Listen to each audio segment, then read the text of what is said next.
To declarative clauses, first we have what is the function of a declarative clause. They are used to make statements about how things are and how they are not. Here we have a couple examples of declarative clauses. First, in the affirmative sense, such as I saw them last week. Some courses begin in January. Then we have the negatives. I didn't see them last week. Some courses don't begin until March. It is important to remember that sometimes we use declaratives as questions or requests.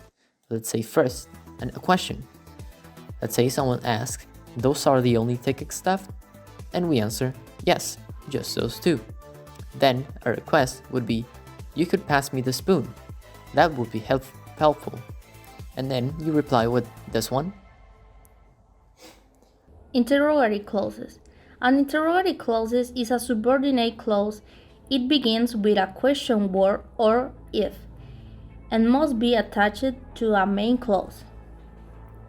They are typically used to ask questions. They can be classed as closed interrogatives or open interrogatives, depending on their possible answers.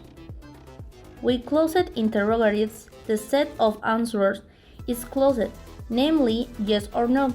Other responses are possible, such as I don't know, but they don't really answer the question. Here are some examples. Did she help them? Are you playing in Paris? Does she play tennis? Closed interrogatives have a special word order, where the subject comes after a verb. Compare these examples. You are playing in Paris, declarative. Are you playing in Paris? Closed interrogative. The order of the subject and the auxiliary verb are switched when we turn thus declarative into a closed interrogative, subject-verb immersion. The following are examples of open interrogatives. These are called open interrogatives because they can have an open-ended set of possible answers. Here are some examples. Who told you that? When did you get married? How much is she getting paid? Open interrogatives are generally introduced by a WH phrase containing a WH word such as what, who, when, where, why, or how. The last item does not strictly begin with WH, but is nevertheless part of the same group. If the WH phrase is not the subject, there is the subject-verb immersion compare. She is getting paid $100. Declarative. How much is she getting paid? Open interrogative. Interrogative with if.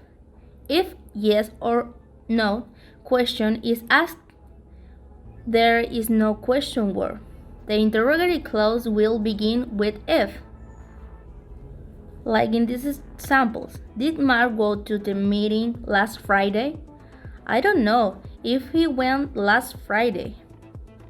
Will Simon sing with Garfunkel again? I have no idea if Simon will sing with Garfunkel again. Imperative clauses. An imperative clause is a type of sentence that expresses an order. We use imperative clauses when we want to tell someone to do something, like an advice, a suggestion, a request, a command, order, or an instruction. When making imperative clauses, we need to use the base form of the verb, like in these examples. Have fun, enjoy your meal, stop talking and open your books, don't be late, and hurry up. In some cases, just the verb alone can function as an imperative clause, like just the verb go, or quiet, or run. Next, imperatives with subject pronouns. Imperatives don't need subject pronouns necessarily, but they can be used for emphasis. Like in this example, can I leave the room? No, you stay here. In negative imperatives, the you comes after the don't. Like, Maria, don't you try to pay for this. I invited you for lunch and I insist on paying. Next, imperatives with let's. We use let to form first person and third person imperatives. First person will be like, let me see. What should I do? Or let's start at 9:30 tomorrow, please, okay? Third person imperatives are not common, but they are formed with let plus him, her, it, or a noun phrase. For example, how will Patrick know which house is ours? Let him knock on all the doors until he finds ours. Next, negative imperatives. To make negative imperatives, we use the auxiliary do plus not plus the infinitive verb without to. The full form do not is formal, so we usually use don't. For example, do not use the lift in the event of fire. Or don't tell anyone that I was here. Next, you can use imperatives as offers and invitations, like saying, have another piece of melon, or please stay another night. Don't be afraid to ask if you want anything. In conclusion, you can use imperative sentences to make a request, to give a command, to lead an invitation, or to give an instruction. Moving on to exclamative clauses, we have the function of an exclamative clause. They are used most commonly to express surprise or shock. The structure of an exclamative clause can be either of these three options: what plus a noun plus a subject plus a verb. The second, how plus an adjective or adverb plus the subject plus the verb. Then the last one, in the interrogative form, can be an auxiliary or modal verb plus the subject plus the verb. A couple examples of exclamative clauses can be, what a lovely sister you are. How beautiful that house was. Wasn't she great? Didn't he sing well? It is important to remember as a last note that the last two structures of an exclamative clause can be interpreted as questions, but since they are an exclamative way, they are not a question. That is all. Thank you for listening. Now moving on to the next slide. Noun phrases. What is a noun phrase? A noun phrase is a group of two or more words headed by a noun that includes modifiers. The phrase acts like the subject or object of the sentence. In these examples of noun phrases, the noun is shaded, or the other words are modifiers. The first, the dog. In this example, the is a modifier. The second, a cat. Here, a is a modifier. Third, a group of them. A and of them are modifiers. And the last one, the man with her. They and with her are modifiers. A noun phrase plays the role of a noun. If a noun phrase, the modifier can come before or after the noun. A noun phrase can also be headed by a pronoun. Here were a couple of examples. The dog with fleas. This is a noun phrase headed by a noun. The one with fields. This is a noun phrase headed by a noun. In normal reading, nouns nearly always feature in noun phrases. It is rare to find a noun functioning by itself without any modifiers in a sentence. In real life, it is far more common for nouns to feature in noun phrases to be accompanied by modifiers. The function of noun phrases. Like any noun, a noun phrase can function as a subject, an object, or a complement with a sentence.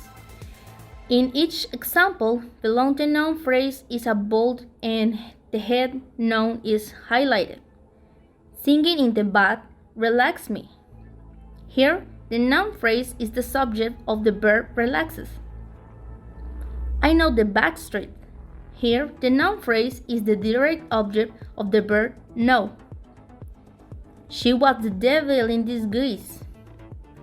Here, the noun phrase is a subject complement following the linking verb was. Now, let's talk about verb phrases. A verb phrase consists of a main verb and any auxiliary verbs. Some examples will be I painted the fence. Here, the verb phrase is a single main verb painted. I was painting the fence.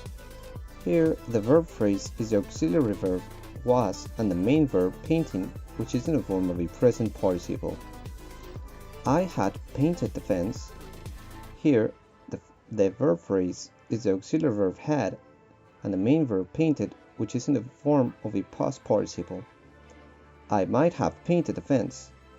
Here, the verb phrase is the modal auxiliary verb might, the auxiliary verb have, and the main verb painted, which is in the form of a past participle. I should have been painting the fence when the lightning struck. Here, the verb phrase is the modal auxiliary verb should, the auxiliary verbs have and been, and the main verb painting, which is in the form of a present participle. Now, let's talk about simple and complex verb phrases.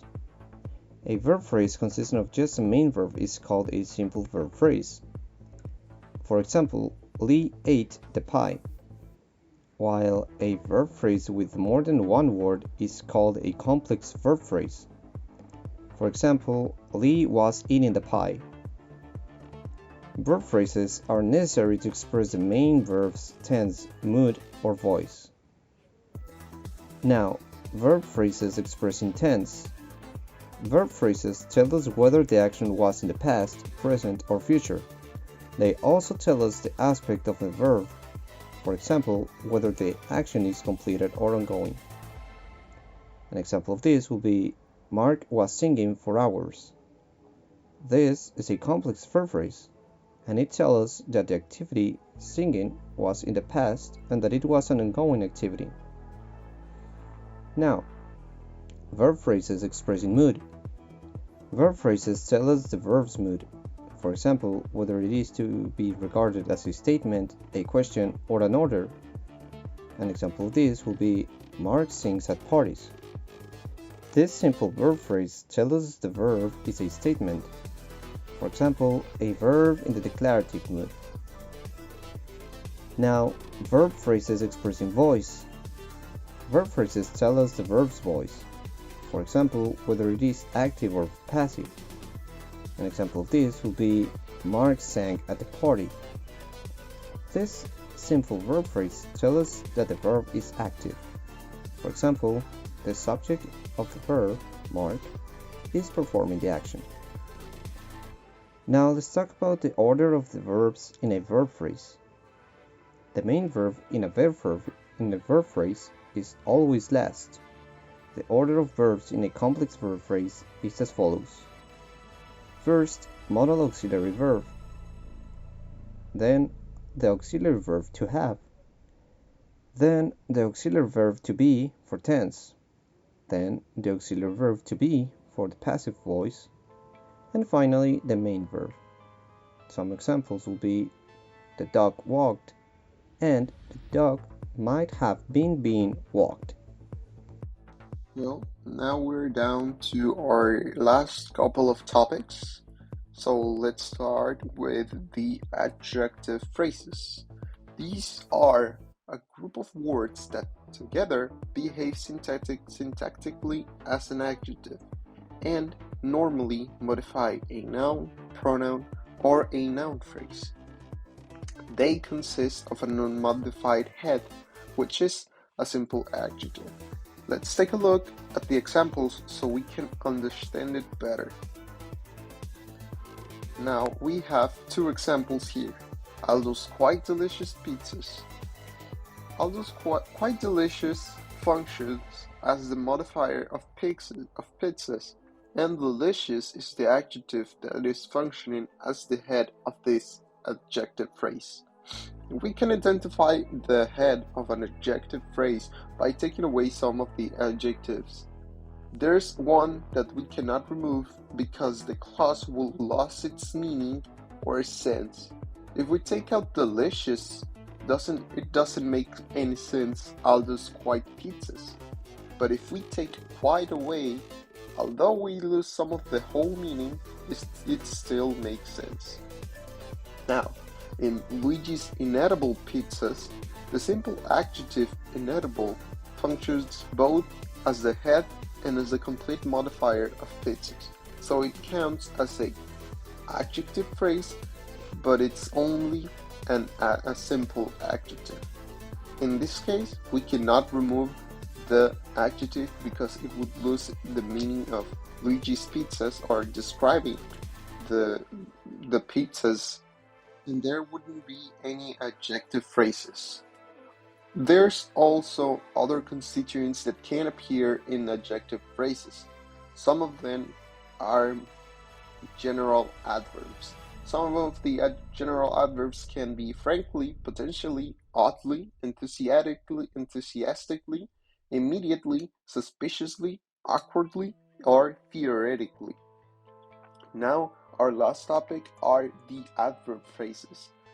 An adverb phrase is a group of words that have the same syntactic characteristics as an adverb and can modify a verb, adjective, or other adverb, prepositional phrases, subordinate clauses, and complete sentences.